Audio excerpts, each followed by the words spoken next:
Everyone, আজকে আমি আপনাদের একটা খুব ভিন্ন স্বাদের রেসিপি দেখাবো। এটা হলো ফিশের এগ। এটা বাফেলো একটা ফিশ।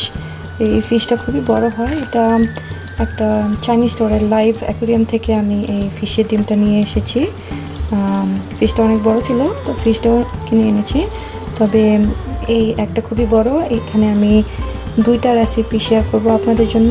একটা হলো কিভাবে এই ডিমটাকে ভুনা করতে হয়, আর আরেকটা হলো একটা অমলেট বানাতে। অমলেটটা খুবই স্বাদের, আমার বাচ্চারা খুবই পছন্দ করে। আপনিও ট্রাই করে দেখতে পারেন। এটা খুবই মজার একটা রেসিপি। দেখুন, আমি ডিমটাকে সুন্দর করে ক্লিন করে উপরের যথেষ্ট পরিমাণ পানিতে ধুয়ে উপরে আলতোভাবে এটাকে ক্লিন করেছি। আর আমি এখানে যা যা ইনগ্রিডিয়েন্ট ইউজ করব, আমি প্রথমে ভুনাটা দেখাবো।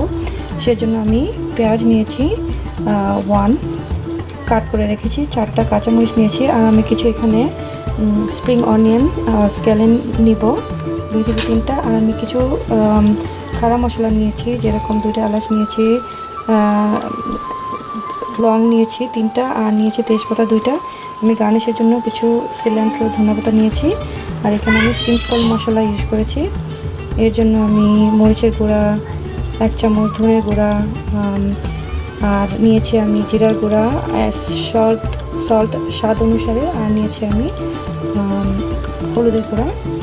তো আসুন দেখি কিভাবে বানাতে হয় আমাদের এই বাফেলো মাছের এগ ফ্রাই।